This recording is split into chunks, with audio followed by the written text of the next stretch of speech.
حضرت امام مہدی رضی اللہ تعالیٰ عنہ کی قیادت،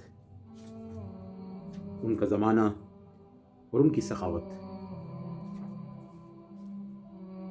فرماتے ہیں کہ حضرت امام مہدی رضی اللہ تعالیٰ عنہ کی قیادت شجاعت سے موصوف ہوگی، جس کا اظہار عام طور پر میدان کارزار میں قیادت کے اعلیٰ صلاحیتوں کو بروئے کار لانے پر ہوتا ہے۔ حضرت امام مہدی رضی اللہ تعالیٰ عنہ جن لوگوں کا اپنے لشکر کا کمانڈ مقرر کریں گے، اسی سے ان کی سیاسی تدبر کا علم ہو جائے گا۔ یہ بات نعیم بن حماد کی زبانی ملاحظہ ہے۔ امام مہدی رضی اللہ تعالیٰ عنہ کے لشکر کے قائدین بہترین لوگ ہوں گے۔ ان کے معاون اور ان کی بیعت کرنے والے کوفہ، بصرہ اور یمن کے لوگ اور شام کے ابدال ہوں گے۔ ان کے لشکر کا ہر اول دستہ حضرت جبرائیل علیہ السلام اور پیچھے کا محافظ دستہ حضرت میکائیل علیہ السلام ہوں گے۔ وہ محبوب خلائق ہوں گے۔ اللہ تعالیٰ ان کے ذریعے انتہائی خطرناک فتنے کو ختم فرمائیں گے اور زمین میں ایسا امن قائم ہو جائے گا کہ ایک عورت 5 عورتوں کے ساتھ مل کر بغیر کسی مرد کی موجودگی کے اطمینان سے حج کر لے گی۔ وہ صرف اللہ سے ڈرنے والے ہوں گے۔ ان کے زمانے میں زمین اپنی پیداوار اور آسمان اپنی برکتیں برسا دے گا۔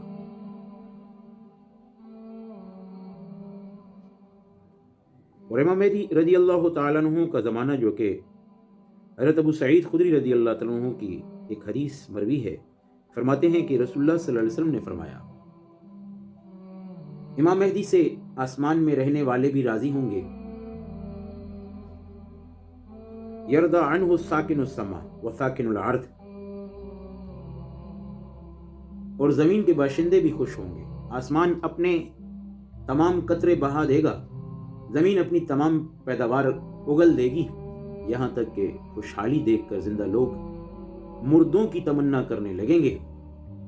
اسی مضمون کی ایک روایت مشکات شریف میں بھی مذکور ہے، اور یہ حدیث اپنے مدلول کے لحاظ سے بہت واضح ہے کہ حضرت امام مہدی رضی اللہ تعالی عنہ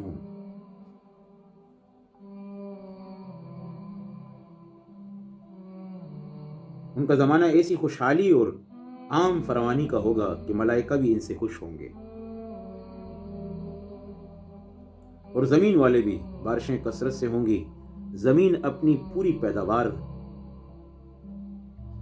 اگائے گی، یہاں تک کہ اس قدر خوشحالی دیکھ کر اس زمانے کے لوگ یہ تمنا کریں گے کاش ہمارے آباء و اجداد بھی زندہ ہوتے اور اس خوشحالی سے لطف اندوز ہوتے۔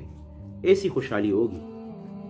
لیکن پھر بھی سوال یہ پیدا ہوتا ہے کہ ہم میں سے اس کے لیے کون معاونت، کون اس کی امداد، اس کے تعاون میں اپنے اہل و عیال، اپنی اولاد کی تربیت کر رہا ہے۔